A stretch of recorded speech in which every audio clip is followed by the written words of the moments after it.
నేను ముందు మాట స్పీచ్ మొదలుపెట్టి ముగించబోయే ముందుగా నేను ఇక్కడికి వచ్చింది, నేను మీకు అండగా ఉన్నాను, నేను పారిపోవట్లేదు.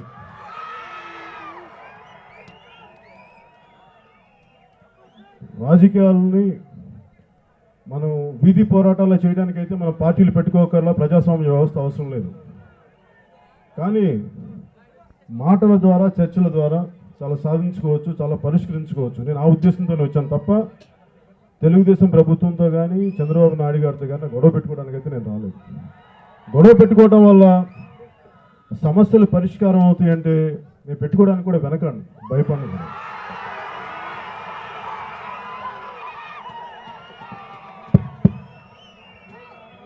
అంటే ఒకసారి చాలామంది నా చిత్తశుద్ధిని శంకిస్తూ ఉంటారు. ఒకరోజు ఇట్లా మాట్లాడతాం, ఇంకో రోజు అలా మాట్లాడుతున్నా. అలా కాదు, ఎప్పుడు ఒకటే మాట్లాడతాం, కానీ మీకు అలా వినిపిస్తుంటుంది. నాకేంటంటే నేను చాలా ప్రత్యేకమైన పరిస్థితుల్లో రాజకీయాల్లోకి వచ్చాను. ఒకటి, మనకి కాంగ్రెస్ పార్టీ యూపీఏ గవర్నమెంట్ కేంద్రంలో, అక్కడి నుంచి వస్తే కానీ నేను మీ సమస్యకి నిలబడటానికి నేను అందుకని చెప్తున్నాను వివరణ. కొంచెం మీరు సహనంతో వినండి, అంత మీకు అండగా ఉన్నాను, పారిపోవట్లేదు. నేను చాలా ప్రత్యేక పరిస్థితుల్లో తెలుగుదేశం పార్టీకి, భారతీయ జనతా పార్టీకి నేను నా మద్దతు ప్రకటించాను. దానికి కారణం, ఒక రాజధాని లేకుండా, ఒక పద్ధతి పాడు లేకుండా విభజించిన తీరు నాకు నిజంగా బాధ వేసింది. దేనికి? ఇప్పుడు మీరు ఏ బాధ అయితే పడుతున్నారో, నేను చాలామంది తెలంగాణ, సపరేట్ తెలంగాణ అన్నప్పుడు నేను చాలామంది సీమాంధ్ర ప్రాంతం నుంచి నువ్వు తెలంగాణకి పక్షపాతం ఉన్నట్టుగా ఉంటావు, ఎప్పుడు నువ్వు మాట్లాడవు అని అంటే, నాకు అక్కడ ఎక్కువ కాలం నేను అక్కడే ఉన్నాను, నాకు ఆ సమస్యలు తెలుసు. అక్కడ కూడా ఇలాంటి భూసేకరణ సమస్యలే తెలంగాణకి విపరీతమైన బలం, ఊపు తీసుకొచ్చింది. అది నాకు తెలిసి నేను అందుకని నాకు వాళ్ళ ఆలోచన లేదా వాళ్ళ ఆవేశం నాకు తెలుసు కాబట్టి నేనేం మాట్లాడలేదు, వదిలేశాను. ఎందుకంటే నేను దాన్ని కాకపోతే నేను కోరుకున్నాను ఏంటంటే, ఒకవేళ ప్రత్యేక తెలంగాణ జరగాలి అని కోరుకున్నప్పుడు అంతమంది యువకులు చనిపోవటం, ఆత్మహత్యలు చేసుకోవడం నాకు నిజంగా బాధ వేసింది. అవన్నీ జరగకుండా, అలాగే అరాకొరగా అడ్డదిడ్డంగా ఒక పద్ధతి పాడు లేకుండా విభజించేయటం వల్ల మనకు చాలా సమస్యలు ఎదురైనాయి. ఇప్పుడు అట్లా విభజించటం వల్ల వచ్చిన సమస్య ఈరోజు మనకి మన మండలంలో, మీ గ్రామాల్లో మీరు పడుతున్న బాధలకి నాంది అక్కడి నుంచి పడింది. అంటే అలాగని చెప్పి ఇప్పుడు జరుగుతుంది రైట్ అని నేను మాట్లాడలేదు, అది కూడా చెప్తున్నాను. నాంది అక్కడ ఉంది. అంటే అక్కడి నుంచి మనం అర్థం చేసుకుంటే తప్ప ఈ సమస్యకి పరిష్కారం దొరకదు. నేను ప్రత్యేక పరిస్థితుల్లో నేను తెలుగుదేశం పార్టీకి చేస్తున్నప్పుడు, ఒకటి, నాకు వైఎస్ఆర్సీపీ నాకేమి నా శత్రువులు కాదు, నాకు వాళ్ళు ఎవరు, నాకు వ్యక్తిగతంగా, నాకు పదే చెప్తుంటాను, ప్రతి మీటింగ్లో చెప్తుంటాను, నాకు వ్యక్తిగతంగా ఎవరు శత్రువులు లేరు. కానీ ప్రజా వ్యవస్థకి, ప్రజలకి ఇబ్బంది కలుగుతున్నప్పుడు ఖచ్చితంగా కేవలం సినిమాల్లోనే మన పోరాటాలు, సినిమాల్లోనే మనం గొంతెత్తి చేతులు ఎత్తాం, నిజ జీవితంలో చేయలేమా అని పడి మీరు థియేటర్లో చప్పట్లు కొడతారు నాకు, కాకపోతే నాకు నా మనస్సాక్షి చంపేస్తూ ఉంటుంది. నిజ జీవితంలో ఇన్ని జరుగుతూ ఉంటే నువ్వేం మాట్లాడవాలని నాకు అంత శక్తి లేదు. ఇందాక ఒక ఆయన చెప్పినట్టుగానే నాకు అంత శక్తి లేదు, మీలాంటి వాళ్ళు రావాలంటే నాకు అంత శక్తి లేదు. నాదైన స్థాయిలో నాకు పరిమితమైన శక్తి ఉంది, పరిమితమైన అవగాహన ఉంది. కాకపోతే నేను కూడా దేనికి వెనకాను. ఒక సమస్యని పరిపూర్ణంగా హ్యాండిల్ చేయాలి, దాన్ని పరిష్కరించాలంటే చావుకు కూడా వెనకాను, ధైర్యంగా ముందుకెళ్ళగాలి.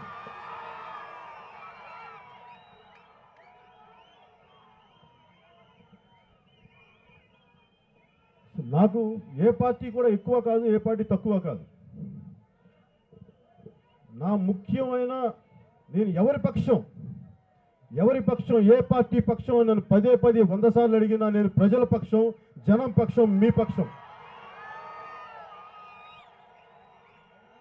అలాగే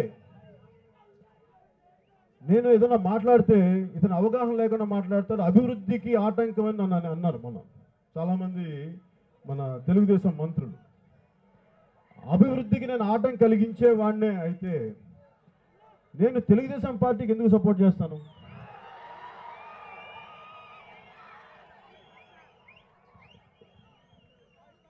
ఆ మాటలు నాకు బాధ కలిగించినాయి. మరి వైజాగ్ తుఫాన్ వచ్చినప్పుడు చంద్రబాబు నాయుడు గారు అనుభవం చాలా పనిచేసిందని మెచ్చుకున్నప్పుడు అప్పుడు నేను అభివృద్ధికి ఆటంకం కలగలేదా? మరి అప్పుడు ఎవరు అనలేదే? అంటే నేను తెలుగుదేశం పార్టీకి విధి విధానాల్లో మంచి ఉండొచ్చు. ఒక పార్టీ ఒక నిర్ణయాలు తీసుకున్నప్పుడు ప్రభుత్వం కొంతమందికి మంచి, కొంతమందికి చెడు, ఒక సమతుల్య ఒక వెళ్తూ ఉంటుంది ఒక విధి విధానాల్లో. అలాగే నేను మిత్రపక్షం అంటే నేను బానిసని కాదు. చూస్తూ మీరు ఏం చేస్తా ఊరుకుంటా ఉండగా నేను బానిసని కాదు, తలూపేవాడిని కాదు. నేను తండ్రి తర్వాత తండ్రి లాంటి అన్నయ్యని కాదని,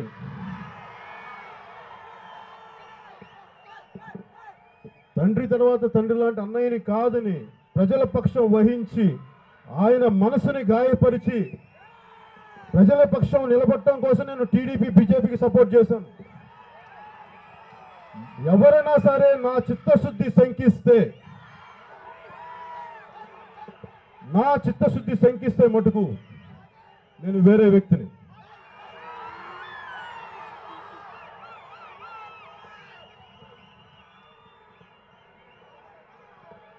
తెలుగుదేశం పార్టీకి, భారతీయ జనతా పార్టీకి నేను సపోర్ట్ చేసినప్పుడు నేనేమన్నా పదవులు అడిగానా, ఎమ్మెల్యేలు అడిగానా, ఎంపీలు అడిగానా, ఎమ్మెల్సీలు అడిగానా, లేదా నాకు అధికారాలు కావాలని కోరుకున్నాను. నేను కోరుకుంది ప్రజలకి, సీమాంధ్ర ప్రాంత ప్రజలకి అన్యాయం జరిగింది. ఆ అన్యాయాన్ని సరైన విధంగా తీసుకెళ్ళడానికి ఒక అనుభవం ఉన్న నాయకుడు కావాలి. నేను ఈ రోజుకి అదే మాట మీద నిలబడుతున్నాను.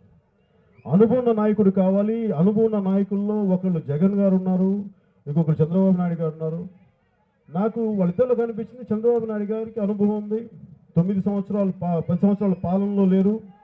ఆయనే పదే మొత్తం అనేక వేల మైళ్ళు తిరిగారు, పాదయాత్రలు చేశారు, రైతు సమస్యలు తెలుసుకున్నారు, ఆయన పాదయాత్రలు చేశారు. నేను చదివాను, మీ అందరూ కూడా చదివారు.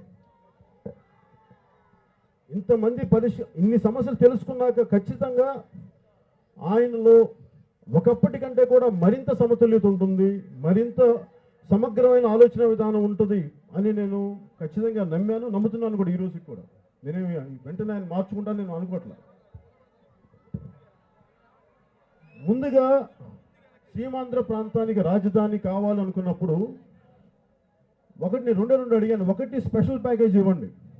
నిర్దాక్షిణ్యంగా పార్లమెంటు తలుపులు వేసేసి ఏం జరుగుతుందో లోపల తెలియకుండా అందరినీ, ఈరోజు నేను తెలుగుదేశం పార్టీకి సపోర్ట్ చేస్తున్నందుకు నాకు బాధ ఎందుకు నన్ను ఈ మధ్యన మంత్రులు యనమల రామకృష్ణుడు గారు కూడా నేను ఎంతో మర్యాదగా, ఎంతో సంస్కారంగా నేను అభ్యర్థించాను. నేనేమి ఒక మాట పొల్లు జారులా అభ్యర్థించాను. సార్ కొంచెం చూడండి, నేను ఒక 5-6 నెలల క్రితం ఇక్కడికి వచ్చాను, పోయిన మార్చిలో అనుకుంటే ఇప్పుడు వచ్చాను.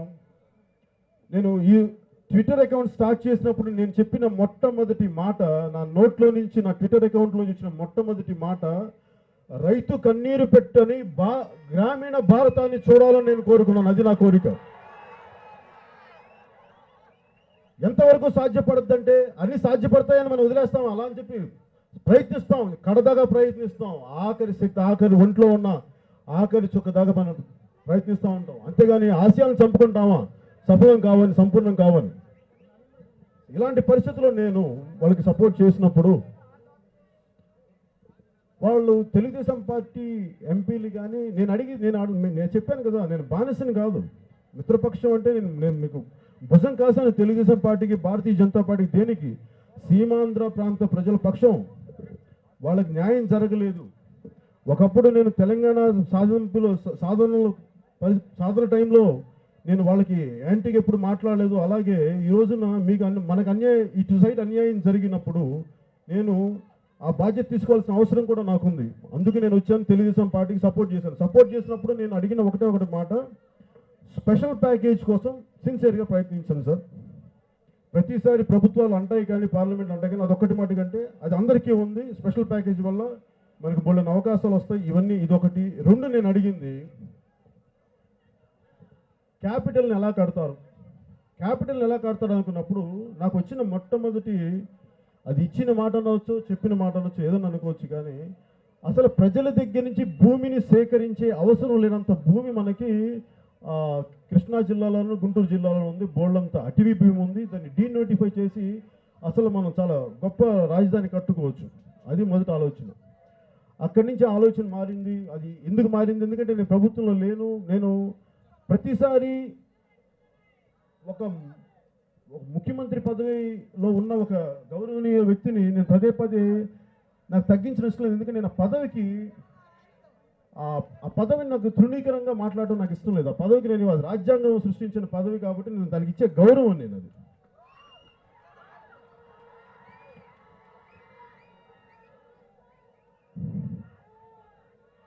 ఈరోజు నాకు తెలుగుదేశం ప్రభుత్వంతో గొడవ పెట్టుకోవడానికి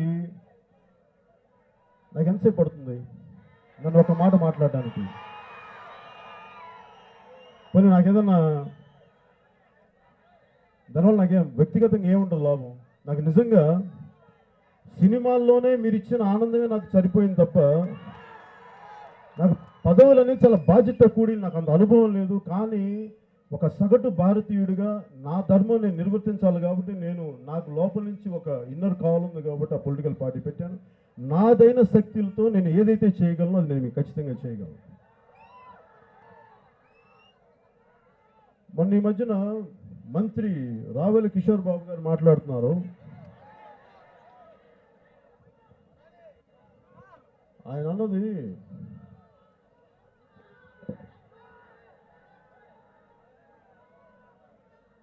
ఒక మొత్తం పోయింది, ఉన్నది 3,000 ఎకరాలే కదా, 3,500 ఎకరాలకి ఎందుకు ఇంత రాద్ధాంతం అని అడిగారు ఆయన. మరి 3,500 ఎకరాలకి ఇంత రాద్ధాంతం అన్నప్పుడు మరి తెలుగుదేశం ఎంపీ మురళీమోహన్ గారు హైదరాబాద్ ఔటర్ రింగ్ రోడ్లో ఆయనకి రాజశేఖర రెడ్డి గారి ప్రభుత్వం ఔటర్ రింగ్ రోడ్ చేస్తున్నప్పుడు భూమి కోల్పోయినప్పుడు మరి ఆయనకి ఎందుకు ఇంత ఆవేదన వచ్చింది? ఆయన ఎందుకు కోర్టుకి వెళ్ళారు? సుప్రీంకోర్టు దాకా ఎందుకు వెళ్ళారు?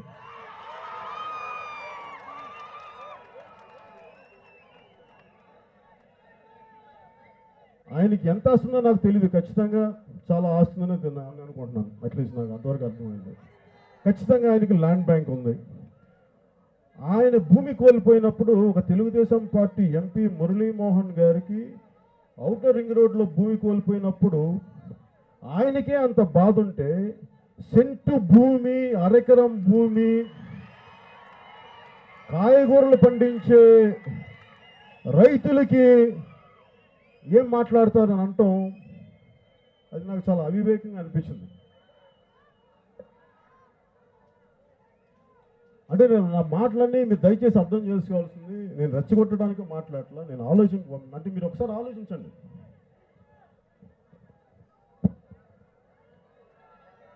రావెల కిషోర్ బాబు గారికి నేను చెప్పదలుచుకుంది, ఆయన ఒకప్పుడు చాలా క్రీస్తులు కాన్షీరామ్ గారితో పాటు బాగా తిరిగిన వ్యక్తి రావెల కిషోర్ బాబు గారు. నేను మొదటి నుంచి నేను అడుగుతుంది సోషల్ ఇంపాక్ట్ అసెస్మెంట్ అన్నాం. అంటే మీరు ఒక పని చేస్తున్నప్పుడు, ఒక పొలం దున్నుతున్నప్పుడు ప్రత్యక్షంగానో పరోక్షంగానో దున్నే రైతు ఉంటాడు, అమ్మే దుకాణదారుడు ఉంటాడు, కలెక్ట్ చేసే హమాలీలు ఉంటారు. ఇదంతా కలిపి దాని మీద ఆధారపడ్డ అనేక మంది ఒక సమూహం ఉంటుంది.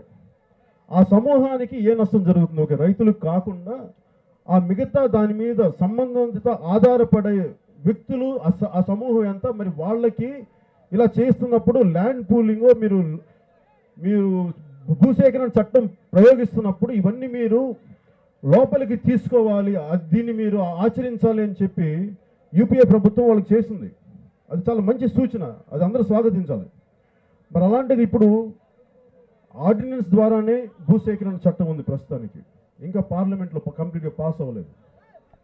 సో భూసేకరణ చట్టం ఆర్డినెన్స్ మీద ఉన్నప్పుడు తెలుగుదేశం ప్రభుత్వం నేను విన్నవించుకునేది ఏంటంటే, మీరు బలవంతంగా భూసేకరణ చేయటం కుదరదు. దయచేసి భూసేకరణ చేయొద్దు.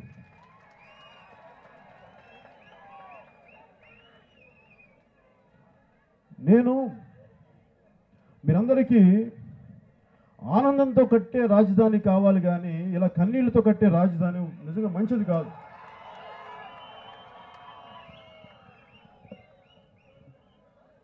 రైట్. ఇప్పుడు గాంధీ గారు ఎందుకు గ్రామీణ భారతానికి అంత ప్రాముఖ్యత ఇచ్చారంటే 1000 అంతస్తులు బిల్డింగ్ కడతాం, 200 అంతస్తులు బిల్డింగులు కడతాం, ఆకాశ హర్మ్యాలు నిర్మిస్తాం, చంద్రమండలానికి రాకెట్లు పంపిస్తాం, మార్స్కి మార్స్కి మన ఉపగ్రహాలు పంపిస్తాం. కానీ అందరూ తీసుకెళ్ళేది సస్టైన్ అనేది భూమిలో పండిన పంటే కదా. వెళ్ళి 1000 అంతస్తుల బిల్డింగ్లో ఉన్నా అక్కడ తినేది అన్నమే, తిండే, భూమిలో పండే తిండే. అభివృద్ధి కోసం ఉన్న పొలాలని నాశనం చేయటం నాకు ఎప్పుడు బాధ కలిగిస్తుంది. కానీ రాజధాని కావాలి, అభివృద్ధి కావాలి, కానీ వయా మీడియాగా ఇంకొక పద్ధతి ఉండదా? మధ్య మార్గం అనేది ఒకటి ఉండదా? ఎందుకు ఉండదు? చంద్రబాబు నాయుడు గారు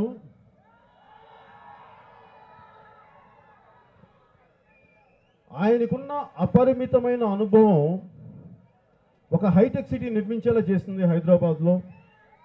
అమెరికా అధ్యక్షుడితో సహా రకరకాల దేశాధినేతల్ని తీసుకువచ్చిన చంద్రబాబు నాయుడు గారికి మీ సమస్యలు తీర్చడం అది నాకు ఒక గొప్ప సమస్యగా నాకు పెద్ద అనిపించట్లేదు. ఖచ్చితంగా ఆయన చేయగలడు, నేను నమ్ముతున్నాను.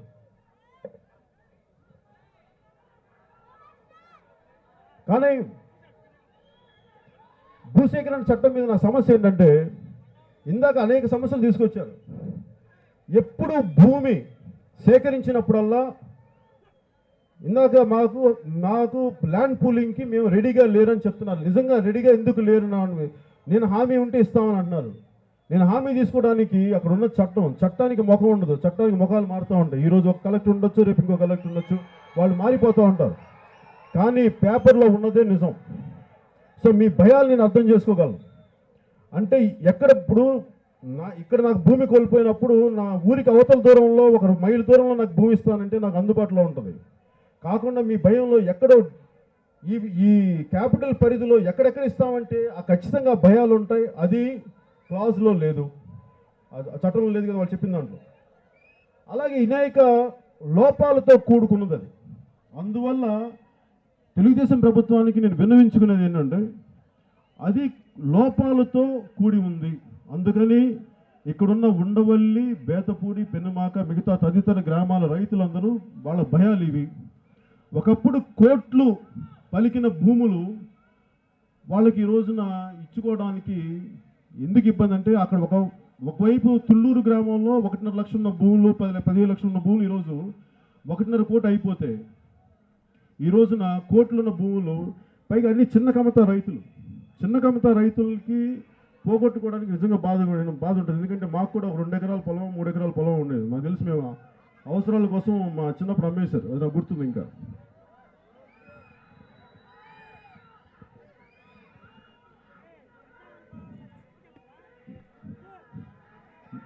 పైగా నేను ఏదైనా మాట్లాడితే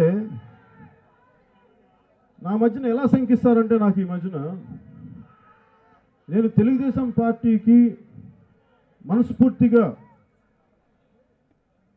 సొంత తండ్రి లాంటి అనేది గొడవ పెట్టుకొని సపోర్ట్ చేసినప్పుడు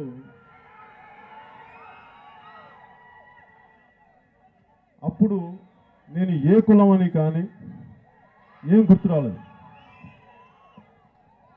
మొన్న ఈ మధ్యన ఒక పేపర్లో చూశాను, ఒక ప్రముఖ దినపత్రికలో, నేను స్పెషల్ స్టేటస్ గురించి మాట్లాడుతున్నప్పుడు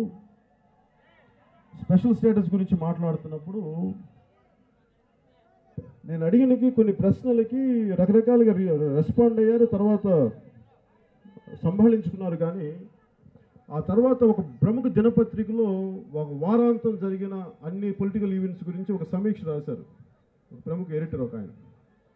ఆ రాయటంలో నాకు బాధ కలిగించిన విషయం ఏంటంటే, పవన్ కళ్యాణ్ రాజధాని పర్యటనకి వెళ్ళినప్పుడు ఆయన కులం యువత అంతా ఆయన చుట్టూ తిరిగారని రాశారు. నాకు చాలా బాధ కలిగించింది. మరి ఇదే నేను కులాన్ని, మతాన్ని, ప్రాంతాలని దాటిన వ్యక్తిని నేను. ఎందుకంటే నిజ జీవితంలోనే నాకు అలాంటి ఏం లేవు. నాకు అందరి అన్ని కులాలు, అన్ని మతాలు, అన్ని ప్రాంతాలను సమానంగా చూడగలిగే శక్తి ఉన్నోని స్థాయి ఉన్నాను. నన్ను దయచేసి ఒక్క కులానికి మటుకు అంటగట్టకండి, నాకు చాలా బాధగా ఉంటుంది. నా ఇద్దరు కూతుర్లో ఒక కూతురికి నేను చర్చిలో నామకరణం చేశాను, ఇంకో కూతురు హిందూ, నా ఇంకో కూతురు. నాకు దయచేసి ఇలా అనేటప్పుడు నాకు కులాలు ఇవన్నీ అంటగట్టకండి, చాలా అసహ్యం ఉంటుంది.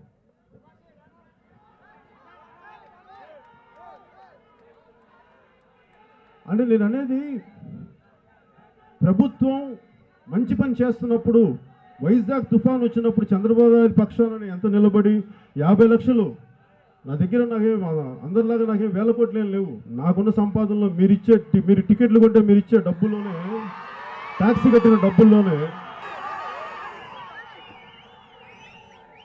ఆ బ్యాంకులో నాకు 50 లక్షలు ఇచ్చేసాను. దేనికి? మనం అటు సైడ్ పాపం ఆదుకోవాలని చెప్పేసి.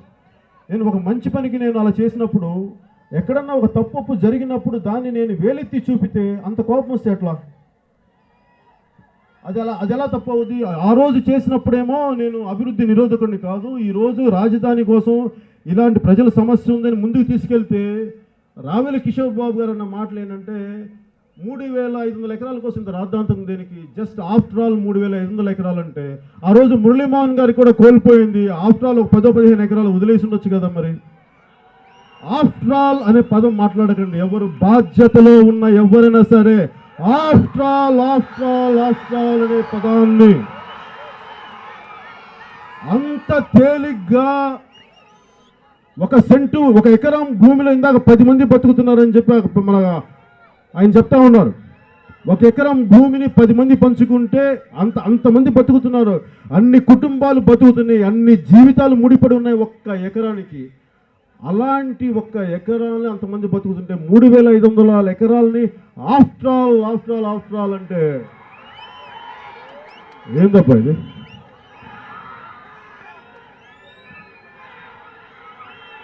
నోటు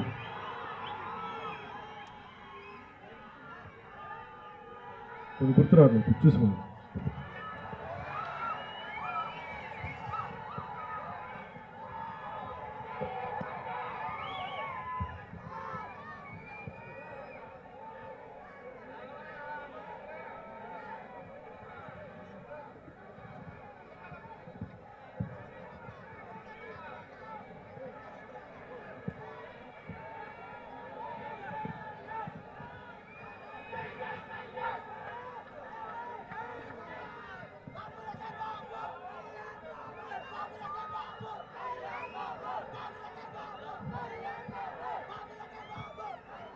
నేను ఆయన సలహాలు సూచనలు తీసుకుంటామని చెప్పారు.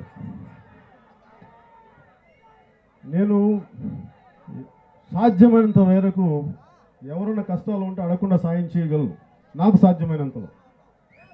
కానీ అడగందే నా కొడుకు కూడా సలహా ఇవ్వదు. రాజధాని నిర్మాణం గురించి నా సలహాలు, నా సంప్రదింపులు నన్ను ఎవరు అడగలేదు, స్వీకరించలేదు. అది నేను తప్పు కూడా అనుకోవట్లేదు, ఎందుకంటే నాకు అనుభవం లేదు. నిజంగా నాకు అనుభవం లేదు, పరిపాలన అనుభవం లేదు. కానీ పరిపాలన అనుభవం ఉన్న చాలామంది రాజకీయ నాయకులు ఉన్నారు. ఉదాహరణకి లోక్సత్తా మన జయప్రకాష్ నారాయణ గారు లాంటి వ్యక్తి ఉన్నారు.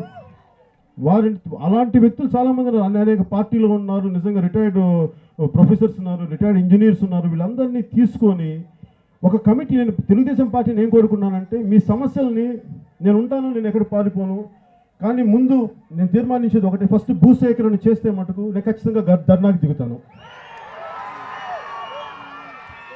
భూసేకరణ చెయ్యడానికి వీలు లేదు. ఇష్టపడిస్తే తీసుకోండి, అనుమానం లేదు, నేను అడ్డు చెప్పను. అలాగే ఇష్టం ఉన్న రైతుల్ని కాదనడానికి నేనెవరు?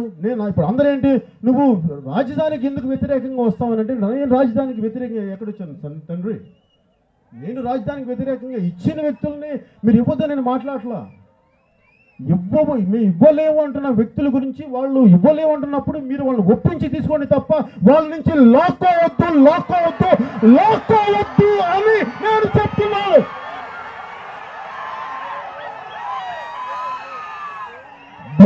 లాక్కోవద్దు.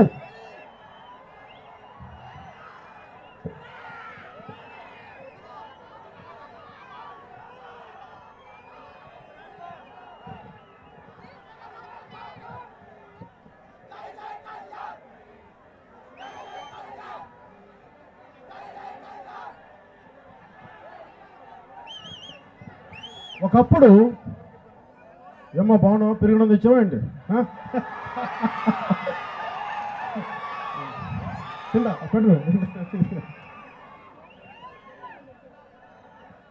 నేను తెలుగుదేశం పార్టీకి జత కట్టడానికి వారికి నేను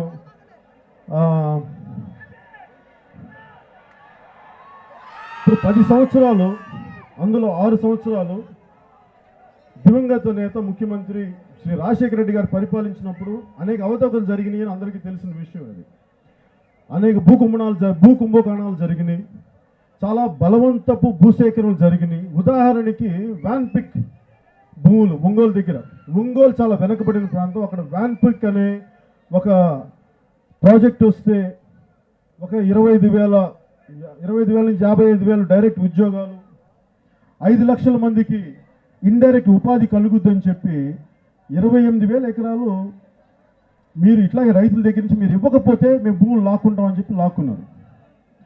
ఆ రోజున నేను ఒంగోలులో తెలుగుదేశం పార్టీ తరఫున ప్రచారం చేయడానికి వెళ్తే అక్కడ కర్ణం బలరాం గారు కూడా ఇదే మాట చెప్పారు, ఈ వ్యాన్ పిక్ భూముల గురించి మాట్లాడండి, వీళ్ళ దోపిడీ గురించి మాట్లాడాను. మరి అదే భూసేకరణ మీద మీరు పోరాటం చేసినప్పుడు మళ్ళీ అదే భూసేకరణ చట్టం ఇలా బలవంతంగా తీసుకొస్తే అప్పుడు వాళ్ళకి మనకి మీకు ఏంటి తేడా నాకు అర్థం కావట్లా. అది తప్పైనప్పుడు ఇది కూడా తప్పే కదా. అది అన్యాయం అని నోరెత్తినప్పుడు ఇది కూడా ఖచ్చితంగా అన్యాయమే. అందుకని నేనేమంటానంటే మీరు దయచేసి సమతుల్యతతోటి, సమగ్ర దృష్టితోటి దీన్ని మీరు ఒక విధి విధానాల ద్వారా ఒక ఎక్స్పర్ట్ ప్యానల్ కమిటీని పెట్టండి. వాళ్ళకి అనేక సమస్యలు ఉన్నాయి ఇక్కడ ఉన్న గ్రామస్తులకి. మాకు చట్టపరంగా రక్షణ ఉంటే తప్ప కొంతమంది, అందరూ ఉంటారని నేను చెప్పలేదు, కానీ నాకు వచ్చిన ఫీడ్బ్యాక్ ప్రకారం కొంతమంది ఏమో మేము ఇవ్వడానికి ల్యాండ్ పూలింగ్ సిద్ధంగా ఉన్నాం. ఎప్పుడు రక్షణ, చట్టపరమైన రక్షణ ఉన్నప్పుడు మాకు లిఖితపూర్వకంగా ప్రభుత్వ రాజపత్రం ద్వారా కానీ మాకు ఈ హామీలు మేము ఇస్తున్నాం, మేము నిలబడతామని నేను ఇచ్చినప్పుడు ఖచ్చితంగా జరుగుద్ది. అలాంటి ల్యాండ్ పూలింగ్ మీరు మళ్ళీ ఇంకొకసారి రండి, కుదిరితే తీసుకోండి, లేదంటే వదిలేండి. అంతేగాని దయచేసి ఎక్కడో మారుమూల ఉన్న పచ్చదనంతో కూడిన గ్రామాలని దయచేసి ఇలా లాక్కోకండి. అంటే ఇంకొకటి ఏంటంటే పచ్చదనం అనేది ఫ్యూచర్లో రాబోయే తరాలకి నిజంగా ఆహార భద్రత చాలా పెద్ద సమస్య. ఇది వరల్డ్ బ్యాంక్ చెప్పిన సమస్య. ఇది ఆహార భద్రత అనేది చాలా పెద్ద సమస్య. రైతుల్ని మన వ్యవసాయాన్ని చంపుకుంటూ వెళ్ళిపోతే చాలా కష్టాలు అయిపోతాయి. ఎందుకంటే ఇవన్నీ చాలా మంచి అనేక మల్టీ క్రాప్ ల్యాండ్, అనేక పంటలు పండే భూమి, 4 పంటలు పండే భూమి, 3 పంటలు పండే భూమి. దీన్ని దయచేసి అంటే ఎక్కడో ఇజ్రాయెల్, ఎడారిలో ఉన్న ఇజ్రాయెల్ టెక్నాలజీని తీసుకొచ్చి మనం కుప్పంకి తీసుకొచ్చి అక్కడ కుప్పలు తెప్పలుగా మన కాయగూరలు పంటలు పండించుకున్నప్పుడు అసలు అలాంటి టెక్నాలజీ అవసరం లేకుండా పుష్కలంగా 20 అడుగుల్లో నీరు ఉన్న ఈ భూమిని తీసుకెళ్ళి దీన్ని విచిత్రంగా ఇలా వాడుకోవడం నాకు కరెక్ట్ అనిపించట్లేదు. నాకు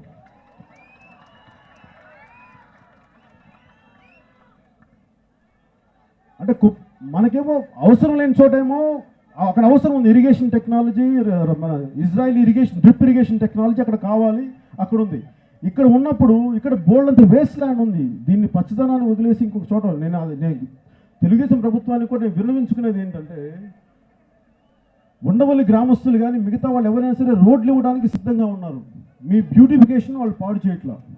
వీటన్నిటికంటే కూడా మన భారతదేశం అనేక కులాల సమూహం.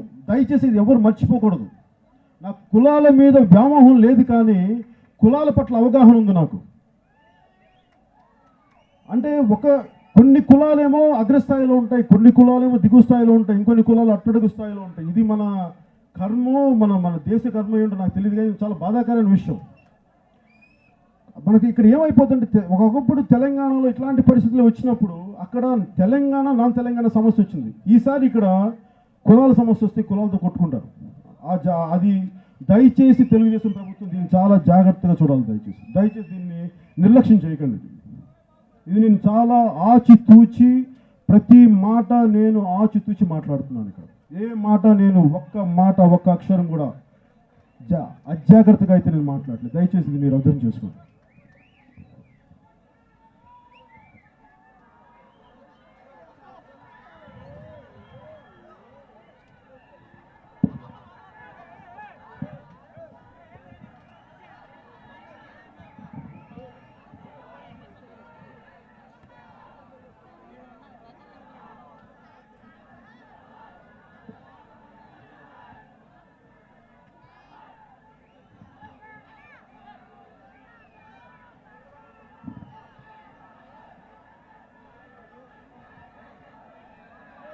మధ్యన గల్లా జయదేవ్ గారు ఉండవల్లి గ్రామానికి వచ్చినట్టున్నారు. ఆయన ఏదో సోషల్ సెక్యూరిటీ పత్రాలు ఏవి ఇచ్చారని చదువుతాను. సోషల్ సెక్యూరిటీ పత్రాలు ఇస్తే ఆయన అన్న మాటలేదు, నేను పేపర్లో చదివాను. ఏంటంటే కొన్ని గొప్ప పనులు సాధించడానికి కొంతమంది మనం త్యాగాలు చేయాలి, తప్పదన్నారు. త్యాగాలు బయట వాళ్ళు చేస్తే మనకి సంతోషమే, కానీ అది మన దాకా వచ్చినప్పుడు దాని బాధ తెలుస్తుంది. చెప్పడం చాలా తేలిక. ఒకసారి వచ్చి గల్లా జయదేవ్ గారిని, ఆయన ఎంపీ దీని కింద వస్తుందా, ఒకసారి వచ్చి గల్లా జయదేవ్ గారిని కూడా ఒకసారి మిమ్మల్ని వచ్చి మీ గోడు వినవలసిందిగా నేను ఈ పత్రిక ఈ మీడియా ముఖంగా నేను వారిని కోరుకుంటున్నాను. అలాగే భూమి కోల్పోతే ఎంత బాధపడతారో ఆ బాధ బాగా తెలిసిన వ్యక్తి మురళీమోహన్ గారు కూడా ఒకసారి వచ్చి మీ తెలుగుదేశం పార్టీ తరఫున వాళ్ళు వచ్చి మీ గోడు వినాలని నేను కోరుకుంటున్నాను. వాళ్ళు నా కోరికను వాళ్ళు నెరవేర్చలేదు, నాకు తెలియదు. అట్లీస్ట్ ఇది నా విన్నపం వారికి.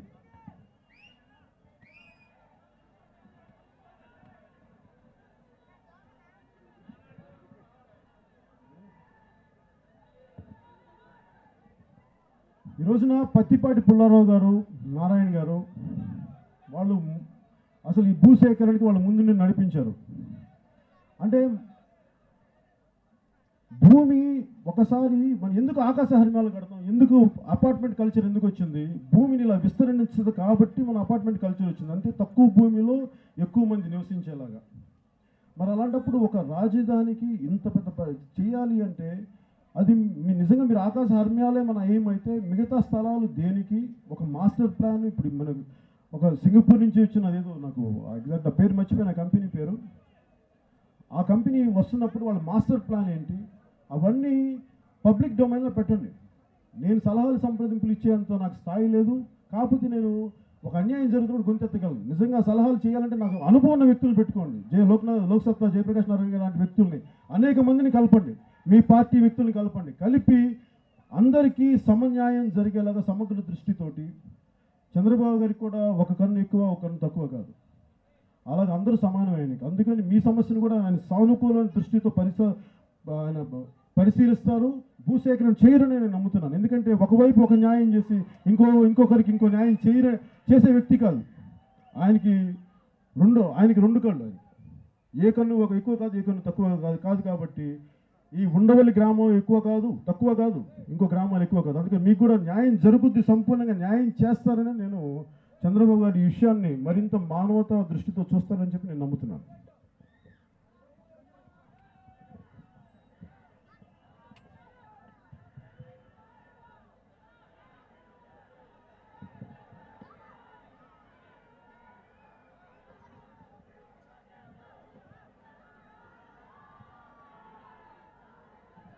అంటే ఎంత పగడ్బందీగా ఉండాలి అంటే ఈ భూసేకరణ కానీ భూ సమీకరణ ఎంత పగడ్బందీగా ఉండాలి అంటే అనేక వేల మంది రైతులు వాళ్ళ నమ్మకాన్ని, వాళ్ళ విశ్వాసాన్ని, వాళ్ళ ఫ్యూచర్ని, వాళ్ళ భవిష్యత్తుని, వాళ్ళ పిల్లల భవిష్యత్తుని, వాళ్ళ తరాల భవిష్యత్తుని తీసుకొచ్చి అందరూ తెలుగుదేశం పార్టీలో పెడుతున్నారు. ఒకవేళ వచ్చే ఎన్నికల్లో తెలుగుదేశం పార్టీ రాకపోతే, ఒకవేళ అలాగా చెప్తున్నాను, కీడించి మేలించమంటాం కదా, ఒకవేళ రాకపోతే అప్పటికి నారాయణ గారు ఉండరు, పత్తిపాటి పుల్లారావు గారు ఉండరు, ఒకవేళ టీడీపీ రాలేదనుకుందాం. అలాంటి పరిస్థితుల్లో మరి నేను మీ గురించి కూడా మాట్లాడలా, మీరు కూడా నష్టపోయారు అనుకుందాం. కానీ ఇచ్చిన రైతులకి వాళ్ళ గ్యారంటీ ఏంటి? వాళ్ళ గ్యారంటీకి వాళ్ళు ఏ సంతకాలు పెడుతున్నారు? మేము ప్రతి ఒక్కళ్ళు నమ్మిస్తున్నారు. ఎవరు నమ్మిస్తున్నారు? ఈరోజు పత్తిపాటి పుల్లారావు గారు వస్తున్నారు, నారాయణ గారు వస్తున్నారు. ఒకవేళ అదేది రాజపత్రం ద్వారా, ధృవీకరణ పత్రాల ద్వారా ఏమీ లిఖితపూర్వకంగా లేనప్పుడు అవి ఎంత హాని కలిగజేస్తాయి? దానివల్ల ఎంత బాధ్యత ఉంది తెలుగుదేశం ప్రభుత్వానికి? నేను ఒక సినిమా తీసేటప్పుడు సినిమా ఫెయిల్ అయితే ఇంటి మీదకి వచ్చి నా డిస్ట్రిబ్యూటర్లు అడుగుతారు, నువ్వు సినిమా తీసావు, ఇంత ఖర్చు పెట్టావు, ఏం చేశారు? నువ్వు దాంట్లో బయటికి రా సరే ఇట్లా అంటగానే ఏంటా ఇలా చేసావు, కొంచెం మా నష్టాలు వచ్చినాయి, మరి ఎలా నిలబడతా అంటారు. నన్ను జవాబుదారీ, మరి నేను పారిపోలేను. నేను సినిమా తీసాను, డైరెక్షన్ చేశాను. ఒకసారి చాలా పెద్ద ఫ్లాప్ అయితే మొత్తం నా రెమ్యునరేషన్ రూపాయలు తీసుకుని తిరిగి ఇచ్చేయాల్సి వచ్చింది. అంటే నేనేమంటానంటే, ఒక సినిమాకే నేను ఇంత జవాబుదారీతనం వహిస్తున్నప్పుడు, ప్రభుత్వాలు భూములు లాక్కుంటున్నప్పుడు, భూములు సమీకరిస్తున్నప్పుడు ఇంకెంత బాధ్యతతో ఉండాలి? ఆ బాధ్యతని ఎలాగ మాట ద్వారా ఇస్తే ప్రభుత్వాలు ఎందుకుంటాయి? మాట వస్తే ఏదైనా పర్సనల్ ఇది. కానీ ప్రభుత్వాలు మాట ఇచ్చేటప్పుడు కేవలం పత్రాల ద్వారా ఇస్తాయి, శాసనాల ద్వారా ఇస్తాయి. అలా ఇచ్చినప్పుడే ఏదైనా ముందుకెళ్తుంది. అందుకని దయచేసి దీన్ని చాలా తిరస్కారంగా కానీ, చాలా తక్కువ స్థాయి ఆలోచన విధానంతో కానీ దయచేసి వెళ్ళరని అనుకుంటాను. ఎందుకంటే చాలా బాధ్యతతో కూడుకుంది. ఎందుకంటే నేను రాయలసీమ ప్రాంత వాసులు కూడా నాకు చాలామంది వచ్చారు నా దగ్గరికి మధ్యన. మీరు ఎంతసేపు తెలుగుదేశం పార్టీకి సపోర్ట్ చేసి, కొంతమంది వైఎస్ఆర్సీపీ నాయకులు కూడా నా దగ్గరికి వచ్చారు. అంటే సెకండ్ లెవెల్లో నన్ను కలిసేవాళ్ళు, నా ఫ్యాన్స్ వాళ్ళందరూ నా అభిమానులు. అంటే సినిమా పరంగా నేనంటే ఇష్టం, పార్టీ పరంగా ఇంకొకళ్ళు అభిమానం ఉండొచ్చు, పెద్ద వేరే విషయం, సహజమైన విషయం. నేను వేరేగా తీసుకున్నాను. వాళ్ళు వచ్చి, సార్ నాకు మీరంటే ఇష్టం కానీ మీరు మాకు నచ్చలేదు, మీరు అలా చేసింది, మరి రాజధాని మా కర్నూలు ఎందుకు కట్టలేదని అడుగుతున్నారు నన్ను. అంటే నాకు అనిపించింది, ఎన్ని చదువుతున్నప్పుడు నాకు ఏమనిపించింది అంటే, వాళ్ళందరితో మాట్లాడుతున్నప్పుడు రాయలసీమ వాసులకి ఎవరికి మాకు ఇంకా సరైన న్యాయం జరగలేదు. రాయలసీమకి సరైన మాకు, ఎందుకంటే రాష్ట్రం విడిపోయినప్పుడు ఎక్కువ ఆంధ్ర ప్రాంతం కంటే కూడా సీమ ప్రాంతం ఎక్కువ నష్టపోయింది. ఎందుకంటే వాళ్ళకి మనలాగా ఇక్కడ ఇటు సైడ్ లాగా నీళ్లు లేవు. అక్కడ వర్షాల మీద ఆధారపడాలి. ఒకప్పుడు మన తెలంగాణ నుంచి వచ్చే చిన్న ఇది కూడా ఈరోజు అడ్డంకి అయిపోయింది వాళ్ళకి రావడానికి, ప్రాజెక్ట్స్ లేని కట్టాలంటే. సో ఆ బాధ ఉండిపోయింది. ఇంకొకసారి మనం ఎంత తెలుగుదేశం ప్రభుత్వం కానీ, చంద్రబాబు నాయుడు గారి దృష్టి ఎంతసేపు రాజధాని మీదే ఉంటే మిగతాది సమతుల్యత ఉంటుందా? ఒకవేళ అటు ఇంబ్యాలెన్స్ క్రియేట్ అయితే అది మళ్ళీ ఇంకో తెలంగాణ లాంటి సమస్య తెచ్చి పెడుతుందా అన్నది కూడా ఒకసారి మీరు ఆలోచించుకోవాలని నేను కోరుకుంటాను. అలాగే హుడ్హుడ్ నాకు చాలామంది వచ్చారు వైజాగ్ నుంచి. హుడ్హుడ్ తుఫాన్ వచ్చి విశాఖపట్నం గల్లంతయింది, బొత్స గారి వల్ల విజయనగరం గల్లంతయింది అని చెప్పి ఇలా అంతా చెప్తున్నారు. ఇన్ని కష్ట నష్టాలు ఉన్నప్పుడు సమతుల్యత పాటించటం చాలా హోలిస్టిక్గా, సమగ్ర దృష్టితో ప్రభుత్వాలు కానీ చూడకపోతే వచ్చే ఎన్నికలు కాదు కదా, ఇంకా ముందు కూడా వచ్చే అవకాశం ఉంది. దయచేసి ఇది చాలా జాగ్రత్తగా, మనం చాలా ప్రత్యేక దృష్టితో చూడాలి. ఎందుకంటే నేను ఎందుకు ప్రతిసారి ఆయన ఈ మధ్య నన్ను అంటాడు, చంద్రబాబు నాయుడు గారు నువ్వు ప్రతిసారి వెళ్ళి అట్లా ఎదుర్కో అంటే, అలా ఎలా ఎదుర్కొంటాం? రోజు కొట్లాడటానికైతే మన పాలిటిక్స్ పెట్టుకుందే రోడ్డు మీద కొట్టుకోని ఉండడానికి కదా, మాట్లాడుకోవడానికి, త్రూ డిబేట్, త్రూ డైలాగ్ మాట్లాడాలి. చర్చల ద్వారా, సంప్రదింపుల ద్వారా దీనివల్ల పరిష్కారాలు వస్తాయి. కానీ రోడ్డు మీద కొట్టుకుంటే ఏమొస్తాయి? రక్తపాతాలు జరుగుతాయి, అంతకుమించి ఇంకేం జరగవు. అందుకని రక్తపాతాలు నేనేం మాట్లాడి నేను నమ్ముతాను, నేను డైలాగ్ని నమ్ముతాను, చర్చలు నమ్ముతాను. వీటి ద్వారానే సమస్యలు పరిష్కరించుకోవచ్చు. ఇవన్నీ కూడా దాటి ప్రభుత్వాలు ఏమీ చేయలేనప్పుడే అప్పుడు ప్రజలు రోడ్ల మీదకి వస్తారు, విప్లవాలు వస్తాయి. విప్లవాలు వచ్చినప్పుడు ఏం జరుగుతుందంటే అది ఎవరి స్థాయిలో ఉండదు. అలాగే సమస్యల్ని నిర్లక్ష్యం చేస్తే తెలంగాణ ప్రజలందరూ తెలంగాణకు వచ్చి తెలంగాణ సాధించుకున్నారు. అక్కడ ఏం జరుగుతుందో చూద్దాం, నాకు తెలియదు. ఫ్యూచర్లో అక్కడ ఏముంటుందో, అక్కడ ఎలాంటి సమస్య వస్తాయో నాకు తెలియదు. అందుకని ప్రతి ఇక్కడ తెలుగుదేశం ప్రభుత్వానికి నేను విన్నవించుకునేది ఏంటంటే, మీ మీద చాలా బాధ్యత ఉంది. మీరు దయచేసి దీన్ని బాధ్యతతోటి ఈ భూ సమీకరణను కానీ మీరు అత్యంత బాధ్యతతో చేయకపోతే అనేక సమస్యలు తెచ్చిపెట్టే పరిస్థితులు ఉన్నాయి. మీరు దయచేసి ఇక్కడ భూసేకరణ నోటిఫికేషన్ దయచేసి వెంటనే ఆఫ్ చేసేయండి.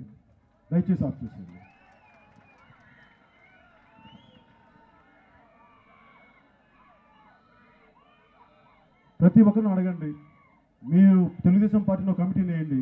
నిజంగా నేను కూడా అనుకుంటున్నాను నా పార్టీ నుంచి కూడా కమిటీ వేద్దామని. ఇంకా నా పార్టీ నేను నాలాంటి మీరు ఇట్లా అయినా ఉన్నారు తప్ప నా దగ్గర అంత డబ్బులు లేవు, పార్టీ నడిపేంత యంత్రాంగం లేదు నా దగ్గర. నేను సంపాదిస్తాను, సినిమాలు సంపాదించి నేను చెప్పాను మార్చి 14న నాది 25 సంవత్సరాలు దూరదృష్టి, 25 సంవత్సరాలు ఈ దేశం కోసం నేను శ్రమిస్తాను. అప్పుడు ఈ లోపల నాకేం తొందర ఏం లేదు. నాకు కూర్చోబెట్టి నేను పదవి మీద కానీ నాకు ఎలాంటి నాకు ఆంక్షలు లేవు. నాకు నా ఆనందం నా జీవితంలో నాదేనా ఒక చిన్న జీవితం. నేను కూడా రైతునే, నేను కూడా కూరగాయలు పండిస్తాను. నేను ఇంకా వరి పండించలేను కానీ మీలాగా కూరగాయలు పండిస్తాను, కష్టం నాకు తెలుసు. సో దయచేసి నేను ఈ సభ ద్వారా విన్నవించుకునేది, నేను ఈరోజు ప్రొటెస్ట్ చేయడానికి నేను సిద్ధంగా ఉన్నాను, నిరాహార దీక్ష చేయడానికి సిద్ధంగా ఉన్నాను. పరిస్థితులు అక్కడ దాకా తీసుకెళ్ళడం నాకు ఇష్టం లేదు. అక్కడ దాకా దేనికి? సంప్రదింపుల ద్వారా పరిష్కారాలు జరుగుతున్నప్పుడు నాకు కూర్చోబెట్టి నాకు గవర్నమెంట్ ఇబ్బంది పెట్టి ప్రజా జీవితాన్ని అస్తవ్యస్తం చేసి ప్రొటెస్టులు చేసి ఇబ్బంది పెట్టడం నాకు ఇష్టం లేదు. నిజంగా తెలుగుదేశం ప్రభుత్వం కానీ దీన్ని అందరి బాధలని సమదృష్టితో చూడకుండా మొండిగా వెళ్తే అప్పుడు ఏమి చేయాలో అప్పుడు నా విధి విధానాలు ఏంటో అప్పుడు చెప్తాను. అప్పుడు దాకా దయచేసి నేను సభాముఖంగా మీ అందరి ముఖంగా నేను వేడుకునే తెలుగుదేశం ప్రభుత్వం, దయచేసి భూసేకరణను చేయకండి. భూ సమీకరణకి వాళ్ళని ఎలా ఒప్పిస్తారో అలా ఒప్పించండి. నేను నిజంగా మీరు మాట్లాడితే నా మీద ఇలాంటి మాటలు మాట్లాడితే రాజధానికి మీరు ఎదురు తిరుగుతున్నారు, రాజధాని అభివృద్ధికి ఎదురు తిరుగుతున్నారు, అయితే రాజధానికి అభివృద్ధికే నేను ఆటంకం అయితే నేను మీకెందుకు సపోర్ట్ చేస్తాను? దయచేసి ఇంకొకసారి ఆలోచించుకోండి. అందుకని దయచేసి మీ అందరికీ రైతుల పక్షాన నేను మీకు అండగా ఉన్నాను. నేను ఎక్కడికి పారిపోను, మీ దగ్గర ఉంటాను. నాకు సెలవు ఇప్పించాల్సిందిగా కోరుకున్నాను. నేను ఎక్కడ పారిపోయే వ్యక్తిని కాదు. జై హింద్.